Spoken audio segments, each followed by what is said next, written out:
Amigas y amigos, bienvenidos. Yo soy Andrés, su host. Acompáñenme a descubrir el mundo de nuestros invitados.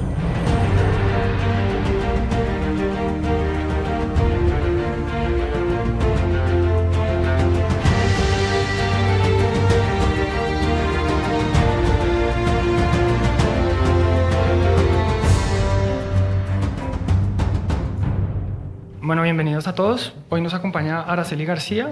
Ella es la CEO y una de las fundadoras de Now.mx, una imprenta digital que se dedica o hace de sus clientes las pymes mexicanas, y esto lo conversaremos más adelante.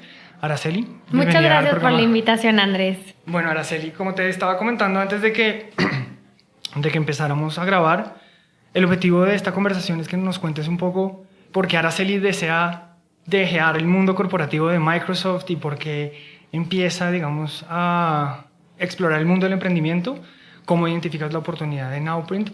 Pero antes de que entremos a este detalle de Nowprint, quiero empezar por otro lugar.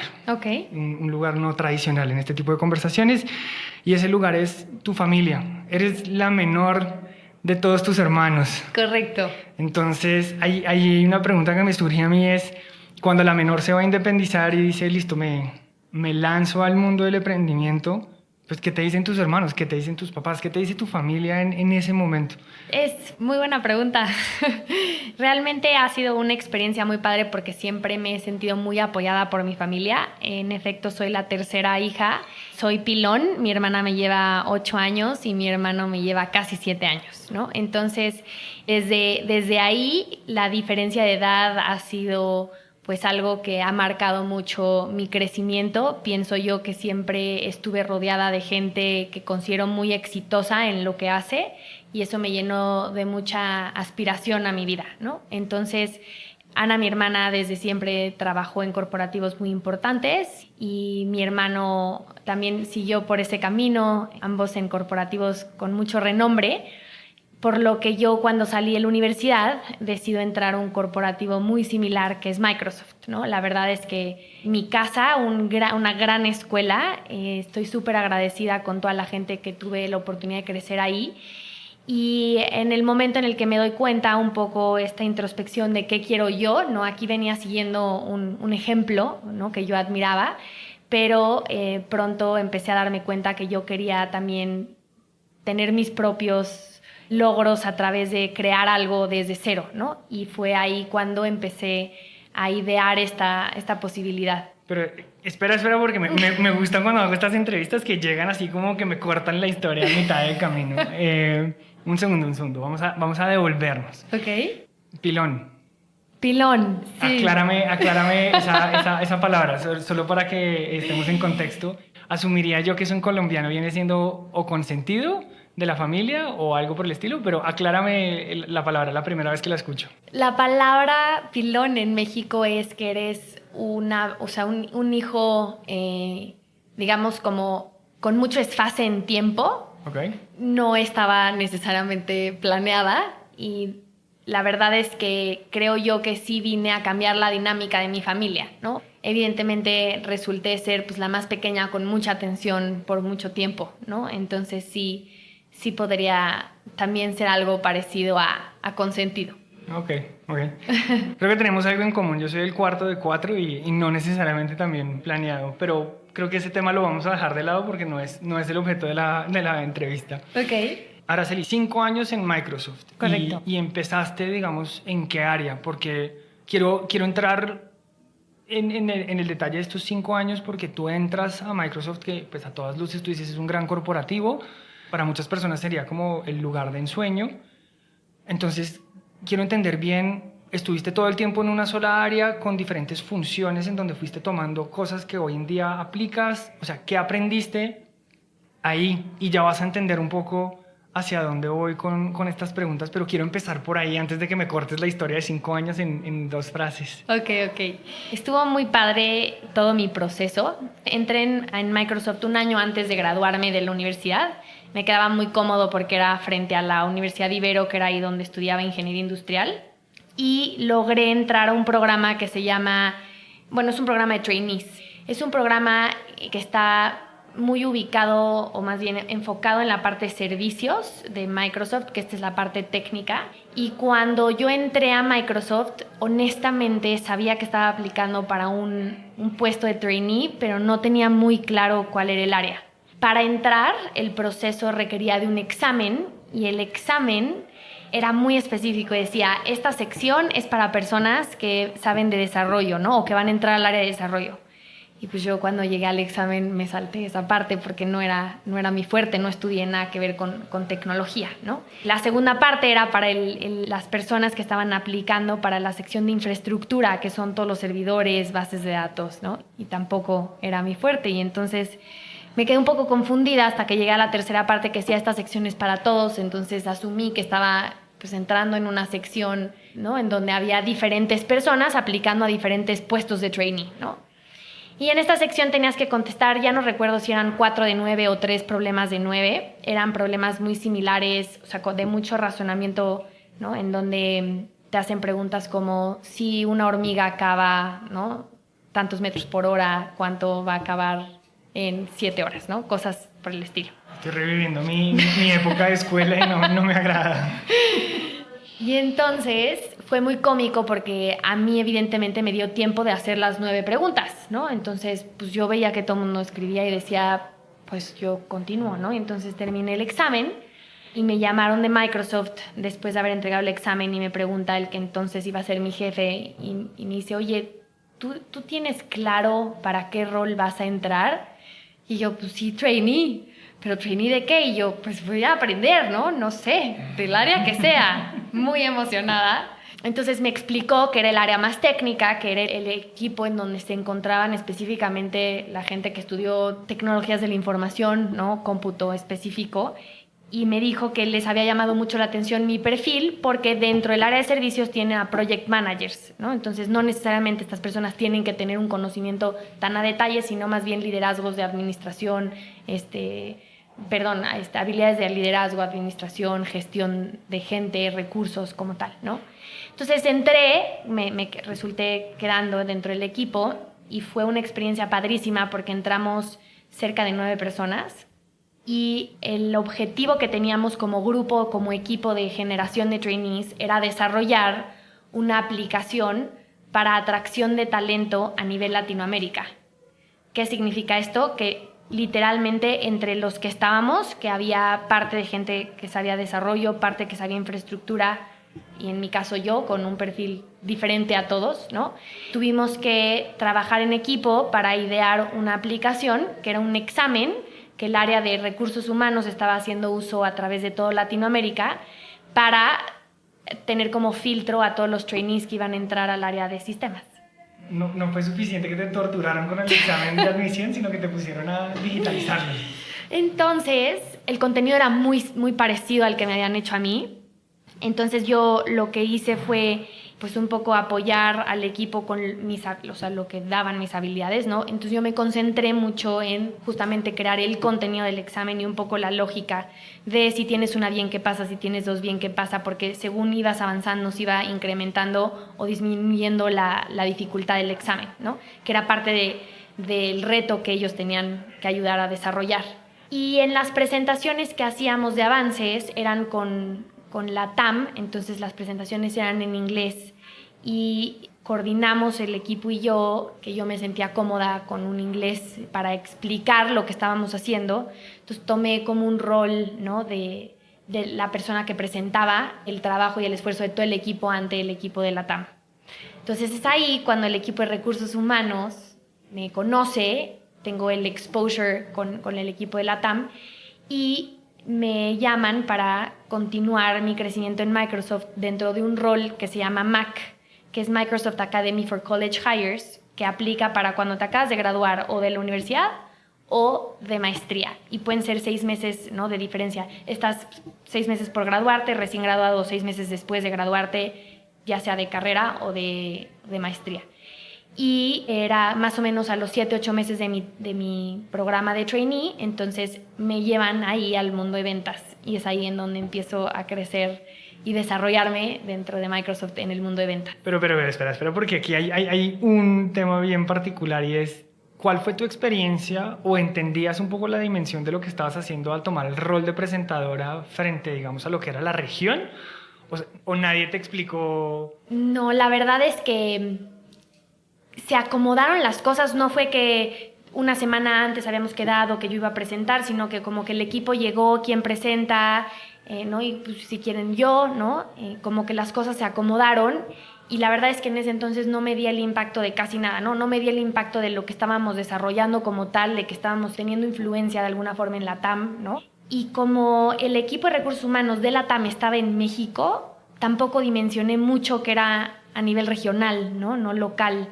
Entonces, la verdad es que yo creo que fue una súper oportunidad que hoy viendo en retrospectiva definitivamente digo, wow, qué suertuda, ¿no? Entonces sí, en ese momento creo que no tenía claridad. Hay un poco de suerte en ambos sentidos, cuando ingresaste y pues cuando se te da esta oportunidad. Bueno, y ventas. Ventas, exacto. Perdón, pero no entiendo muy bien qué hace una persona de ventas en Microsoft. Microsoft los voy a tratar de agrupar en 4 segmentos, ¿no? Dependiendo el tipo de cliente, pero está todo lo que es venta de retail, que son puntos de venta como lugares en donde venden Xbox, Office en cajas para el usuario final, ¿no? Como tal.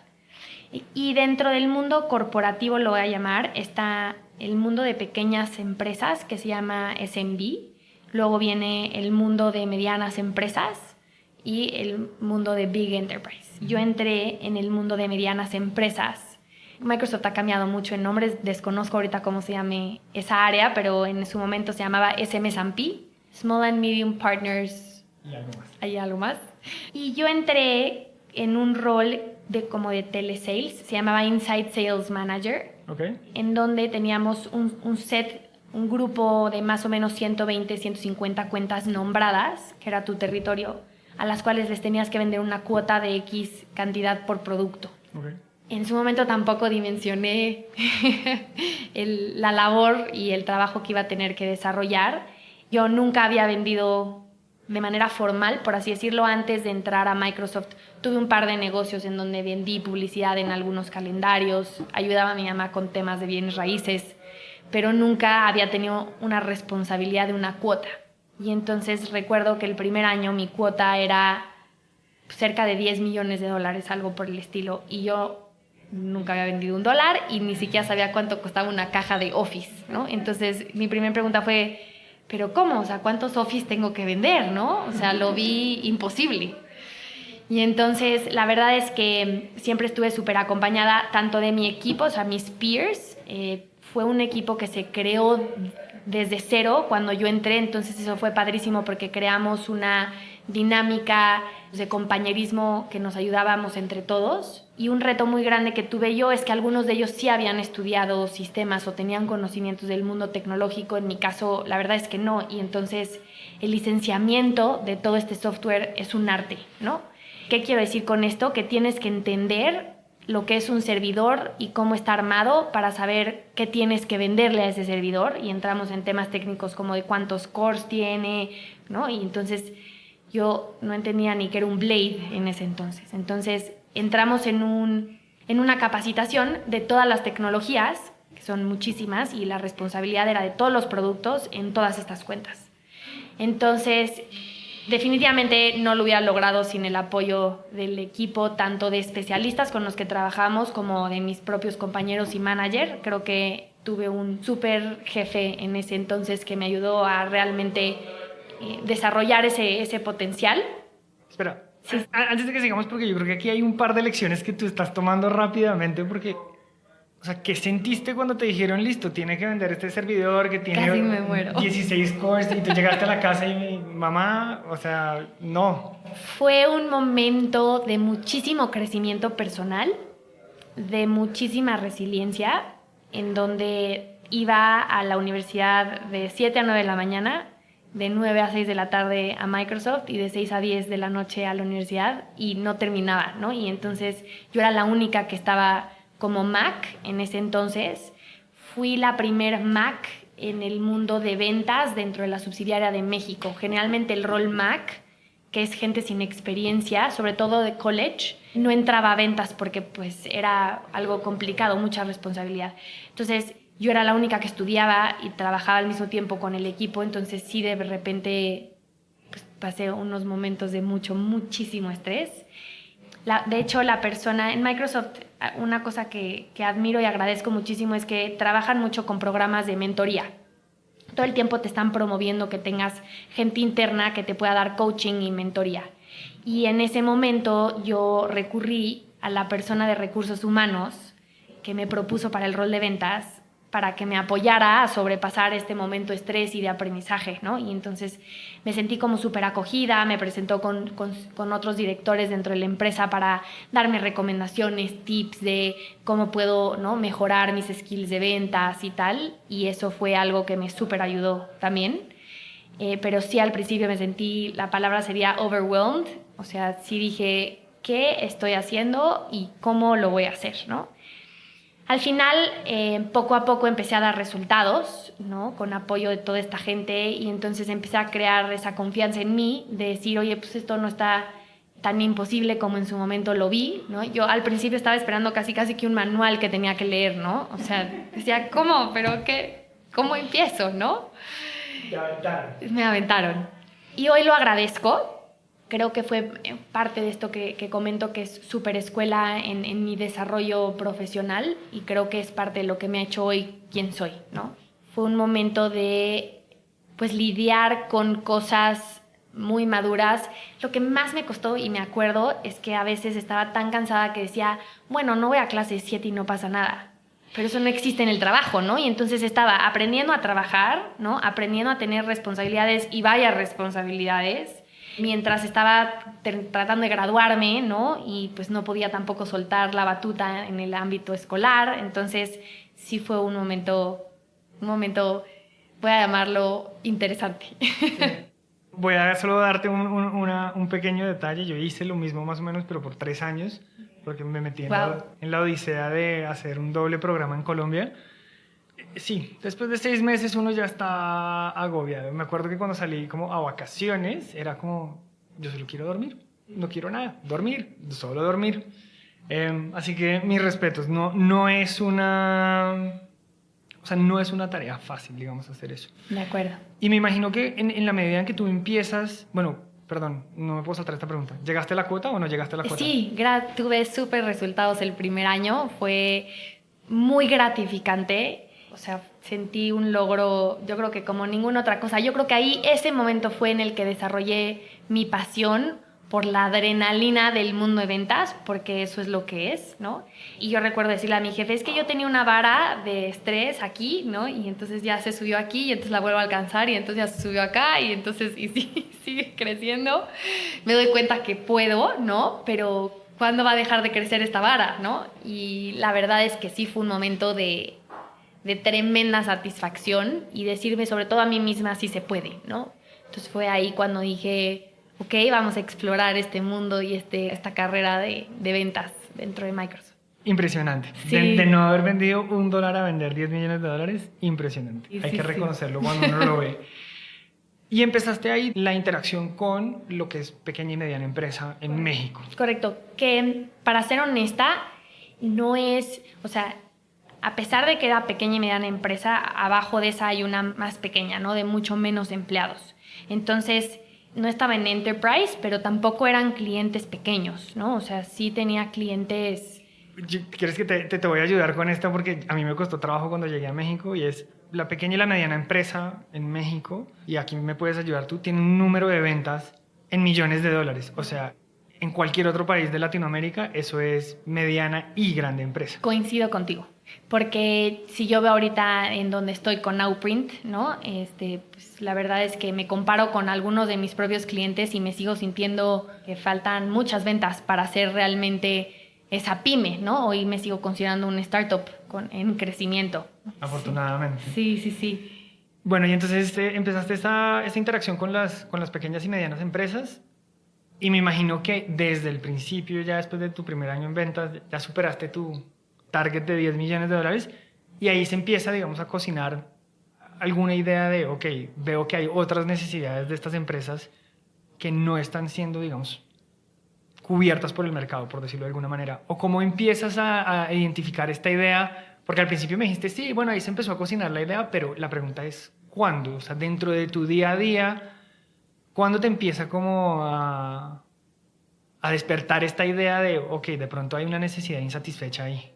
La verdad es que tuve mi primer año y estuve casi el segundo año, ya no recuerdo, creo que sí terminé en ese mismo puesto el segundo año, pero lo relevante es en el siguiente puesto, que es cuando me vuelvo especialista de un producto, en donde siento yo que antes mi venta era pues más lo que el cliente necesita es lo que yo ofrezco, en lugar de hacerlo al revés. Yo entiendo dónde está el cliente y le agrego valor, una venta consultiva. Yo siento que antes era más una venta como, pues no transaccional, porque sí había venta de valor, ¿no? Siempre Microsoft trata de tener esa venta justificada, ¿no? En donde realmente el cliente le vamos a resolver una necesidad, pero vendía todos los productos a muchas otras cuentas. En mi siguiente reto dentro de Microsoft es cuando crezco, ¿no? Dentro del mismo segmento a otro tipo de cuentas un poco más grandes que las anteriores, me vuelvo especialista de un producto, que el producto es Office 365. Entonces, para realmente poder posicionar, entonces tuve que cambiar un poco mi forma de venta.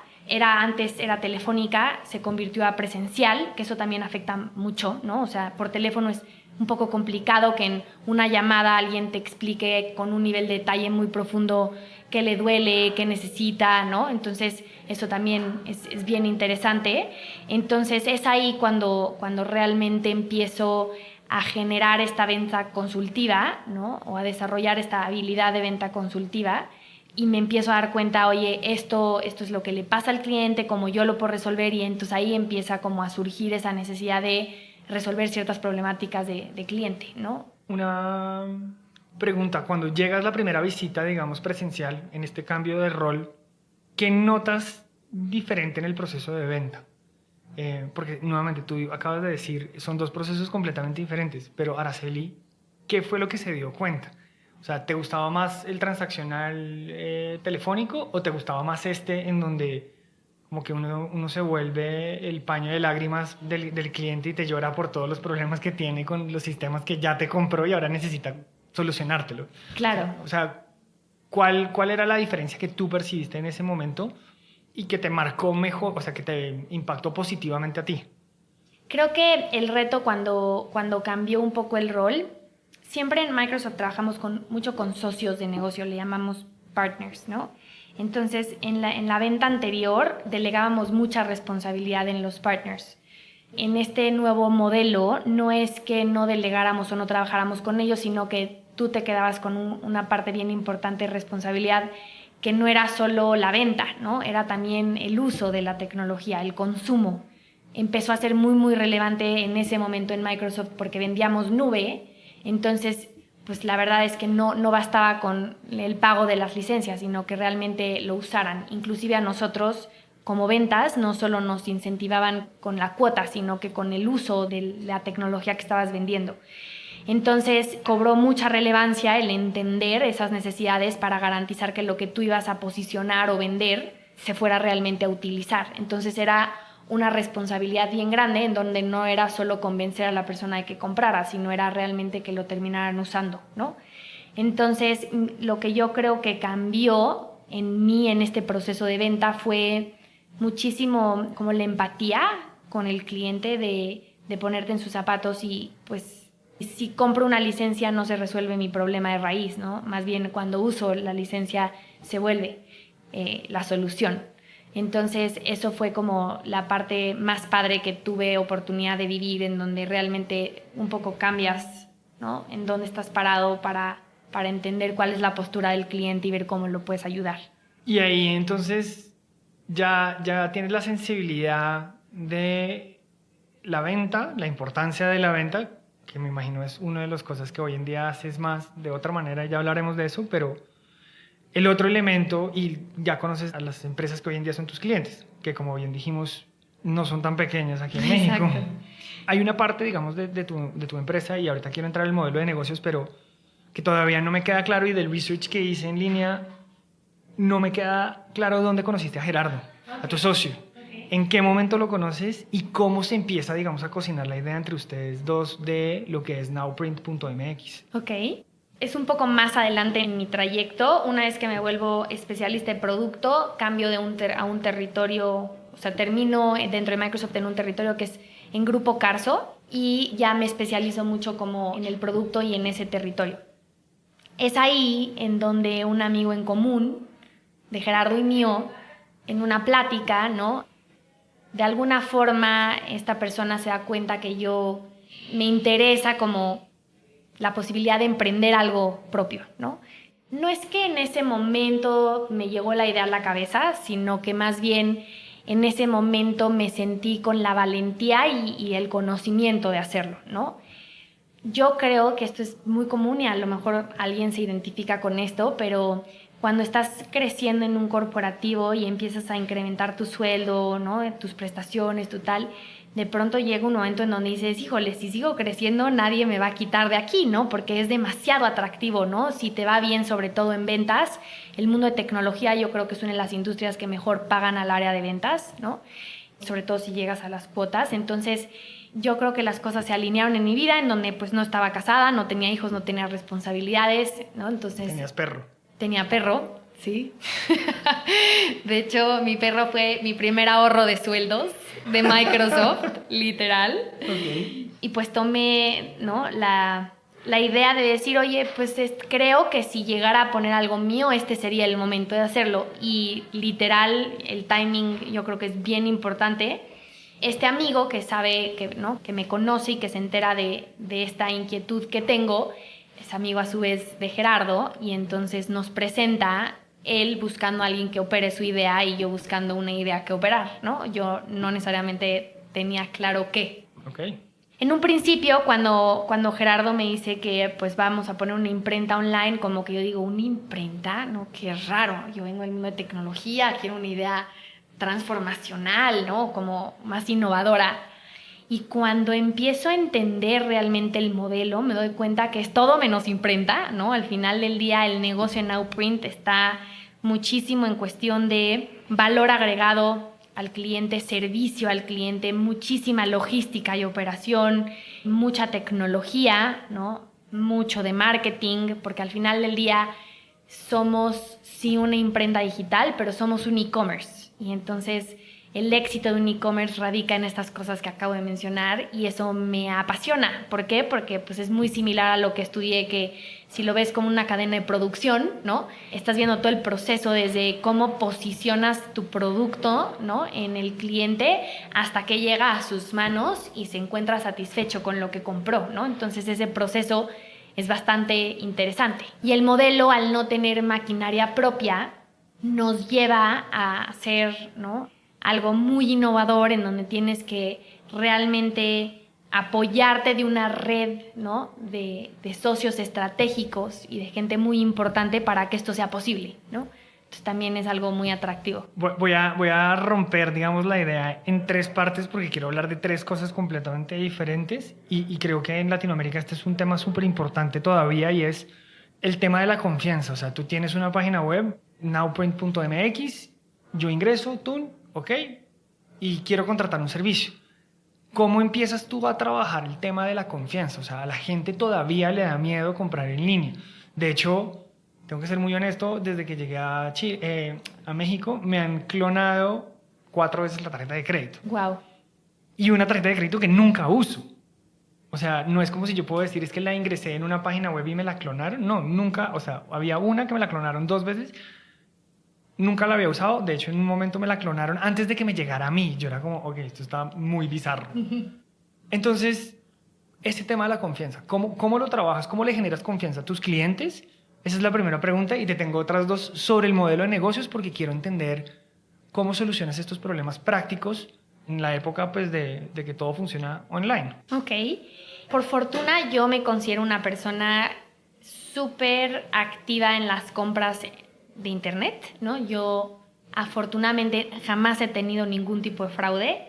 Entonces, mi particular opinión a lo mejor es, ¿no? Distinta a la de muchos porque yo nunca he dudado, ¿no? Definitivamente creo que hay páginas en donde no me atrevería a comprar Y puede ser que yo venga de este mundo tecnológico en donde aprendí a darme cuenta de ciertas cosas que son riesgosas en cuestión de seguridad, ¿no? A lo mejor yo traigo como esto desarrollado por la experiencia laboral que he tenido, ¿no? Entonces, si estoy en Facebook y me aparece una tienda de ropa baratísima y tal, y me meto y no es un link seguro y no compro, ¿no? Pero compro todo lo que te puedas imaginar en Amazon, compro, o sea, ¿no? Boletos de internet desde hace mucho tiempo, ¿no?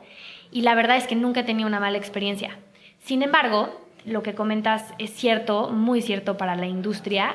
El mundo de impresión está muy acostumbrado a ver pruebas de color, pruebas de papel, ¿no? Entonces, sí hemos tenido que trabajar con esto, con los clientes, y creo que se refleja mucho en el comportamiento de usuario, en donde inicialmente el cliente compra algo económico en la página, por ejemplo, unas tarjetas de presentación, que están súper atractivas en precio, y entonces con eso conocen, ¿no? Punto número 1, validan que realmente existimos. O sea, hemos tenido gente que de pronto se presenta en las oficinas, toca la puerta y dice, es que quería ver si son reales, ¿no? Y entonces, pues sí es bastante cómico porque pues sí somos reales, ¿no? ¿Cómo te puedo ayudar? Entonces dicen, bueno, ¿no? Antes nuestras tarjetas tenían un valor súper bajo, ¿no? Subimos un poco de precio por un tema estratégico, pero cuestan 99 pesos, ¿no? Entonces, ¿cuántas unidades? 100 tarjetas cuestan 99 pesos. Es un monto que la gente sí está dispuesto a pagar por ver, ¿no? Entonces, las tarjetas de presentación son un atractivo para justamente conocer la formalidad de la empresa, los tiempos de entrega, la calidad, la variedad de opciones, acabados. Y ya una vez que tienen esa confianza, los tickets crecen considerablemente, ¿no? Los mismos clientes regresan y estamos creando una lealtad muy padre con el cliente, en donde una vez que ya nos probó, ya, digamos, tome el riesgo de probar otras cosas mucho más complejas, ¿no? Por ejemplo, promocionales o textiles, que son otros de los productos que ofrecemos. Entonces, aterrizando un poco entro, compro unas tarjetas de presentación, me llegan a tiempo, estuvieron baratas, ¿no? Me llegaron a mi casa y me encanta la calidad, entonces pues ahora quiero entrar y comprar unos cuadernos, unas libretas, unos termos, ¿no? Entonces el ticket crece muchísimo. Y una de las cosas en las que hemos trabajado mucho que influyen en la confianza es en tener reviews de la gente dentro de la página, en donde realmente ellos compartan su experiencia y entonces ellos den confianza a otros clientes de la compra, ¿no? Entonces tenemos como una buena calificación, por así decirlo, en redes sociales y en Google sobre todo, y hemos ido mejorando la experiencia de compra para que justamente te vaya dando la confianza, ¿no? Desde una foto es relevante, ¿no? Porque la foto te deja ver qué es lo que vas a comprar, ¿no? Entonces, a falta de una muestra física, tienes que tener una foto que te dé confianza de lo que estás comprando. Entonces, hemos invertido muchísimo en tener una plataforma amigable, simple, en un lenguaje lo menos técnico posible, pero que no deje de ser instructiva, ¿no? En cuestión de lo que estás adquiriendo, y que tenga pues le voy a llamar una imagen limpia, de mucha confianza, con fotos de súper buena calidad, en donde tú puedas revisar todos estos detalles. Y ahí entonces empiezo a entender, digamos, el pedazo de la confianza del cliente. Ahora tú les estás cambiando el modelo de negocio a la imprenta o a los que tienen las máquinas, que no son máquinas baratas, simplemente por curiosidad para los que están escuchando. ¿Cómo abordas esa conversación y cómo abordas esa negociación? O sea, porque obvio, tu modelo de negocios depende en poder atar esas dos cosas, en la necesidad de pyme y la capacidad, digamos, ociosa de producción de estas imprentas. Pero ¿cómo haces para que ellos no se sientan, pues, que les estás quitando negocio, básicamente? Yo lo veo al contrario. Nuestros proveedores nos ven como un súper valor dentro de su modelo, y te cuento por qué. El mundo de la personalización sigue creciendo, ¿no? Impresionante año con año. Y entonces el mundo de personalización es un mundo digital de impresión. Es un mundo que se conoce por un bajo volumen, ¿no? Y entre comillas el bajo volumen porque pues, son volúmenes que cuando uno no está en la industria no creería que son bajos. A mí me parece que 5,000 volantes son varios volantes, ¿no? Pero en realidad Para una empresa grande, 5,000 volantes es como, no. O sea, ellos mandan a hacer millones de volantes, ¿no? Entonces, Nowprint se enfoca en atender a la pyme que tiene un bajo volumen de impresión y personalización, ¿no? Dentro del estándar, ¿no? Entonces, ¿qué pasa? Que cuando llega un cliente y te quiere imprimir las 100 tarjetas de presentación para sus 50 empleados, suena mucho, pero para la imprenta tradicional es un ticket que le es complejo atender porque al final del día es un cliente y te tiene que tratar como a cualquier otro cliente, mandes imprimir 100 o 1 billón de tarjetas de presentación, ¿no? Entonces, en cuestión, yo diría administrativa, para ellos es complicado estar atendiendo a tantos clientes de un bajo volumen, ¿no? Y de alguna forma les quita el tiempo o la posibilidad de atender a los verdaderamente grandes. Entonces, lo que Nowprint logra, o el modelo que ofrece con sus propios proveedores, es que apoya a que todos estos clientes trabajen con Nowprint y en la imprenta, en lugar de atender a 500, 1000 personas, atiende a uno, ¿no? Y ese uno se encarga de estandarizar y automatizar toda la producción.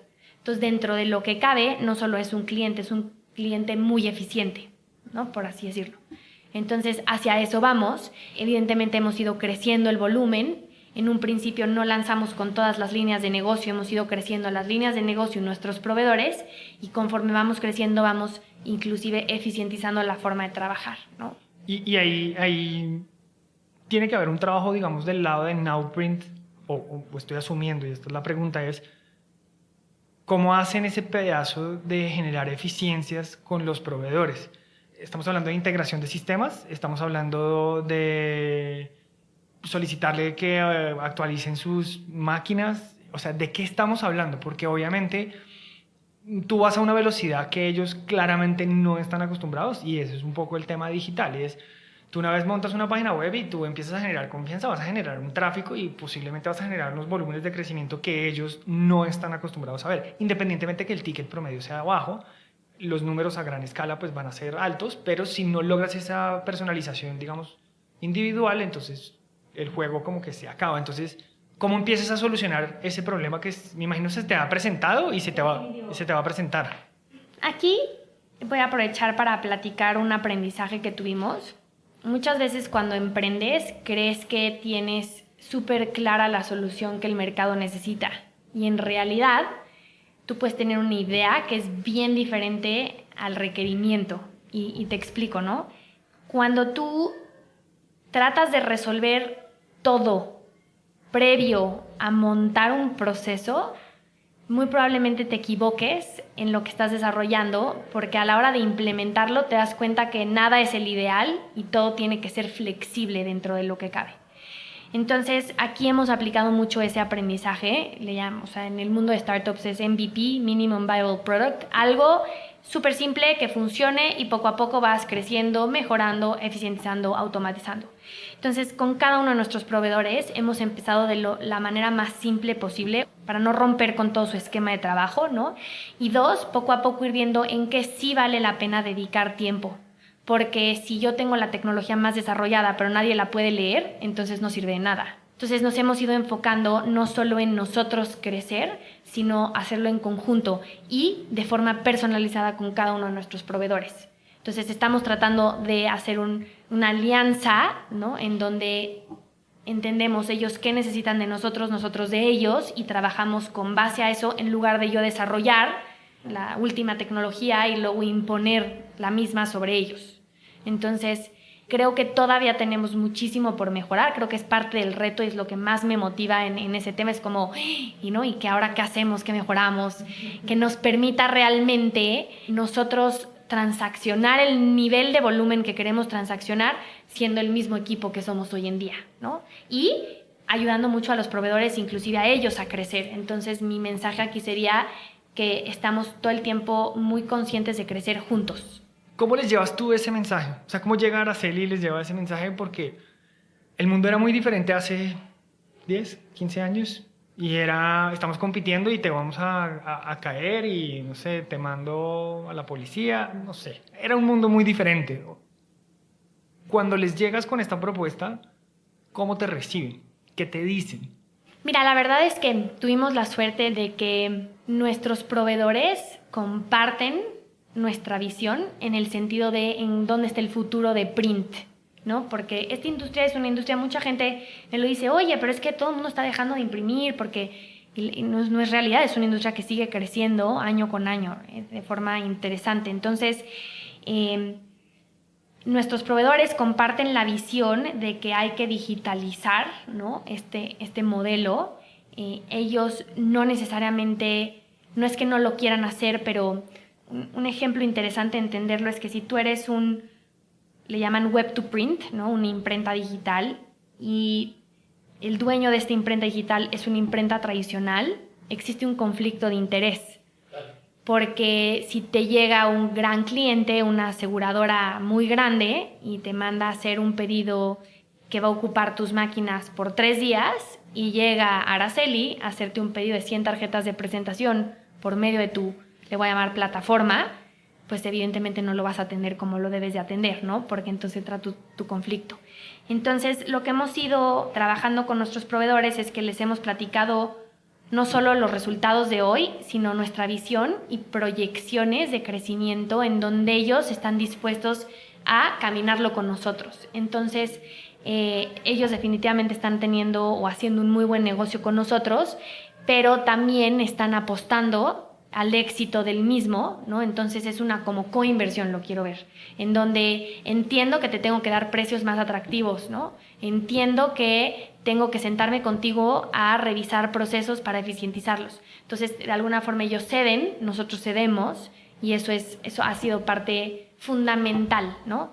Hasta el momento no nos hemos topado, antes de formalizar, trabajar con un proveedor, hacemos toda esta plática, alineación, etcétera, y hasta el momento, gracias a Dios, no nos hemos encontrado con alguien que no lo comparta o con quien tengamos que dejar de trabajar porque no lo comparte, ¿no?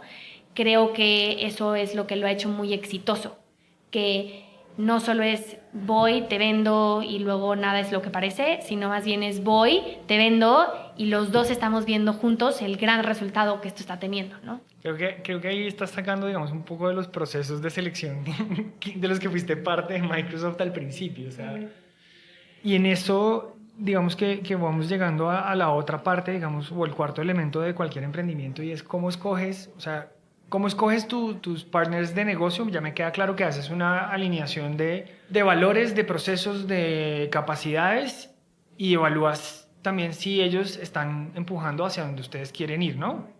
Y si ese no es el camino, pues asumiría yo que no trabajas con ellos. Correcto. ¿Y tus empleados? ¿Cómo los contratas a ellos? ¿Cómo los seleccionas a ellos? Tengo que decir que emprender es una de las cosas más retadoras y divertidas que he podido hacer en mi vida. Creo que no habría podido aprender lo que he aprendido de otra forma. Y una de las que más me ha dejado o me ha llenado como persona es la parte del recurso humano. Creo yo que es un área que muchas veces se subestima en las organizaciones, en donde muchas veces yo, siendo empleada de corporativo, no entendía ciertas cosas, y pues es bien fácil, ¿no?, apuntar el dedo y decir, no, eso no está bien hecho o eso puede mejorar. Hoy que me encuentro en los zapatos de no solo contratar, sino más bien crear un equipo y mantenerlo, es una de las cosas, como digo, que más me han llenado como persona, porque no se trata solo de ser un jefe, se trata de ser un líder. Y para poder ser un buen líder tienes que estar acompañado de gente que vea tu misma visión. Entonces no solo es contratar a alguien que tenga la capacidad o la experiencia, sino es alguien que comparta tu cultura laboral que estás creando en tu empresa. Entonces eso agrega un nivel de complejidad bien fuerte, ¿no? Porque aunque todos somos diferentes dentro del equipo en Outprint, de alguna manera hemos hecho un súper equipo, porque precisamente ellos valoran esta cultura que hemos ido creando dentro de la empresa.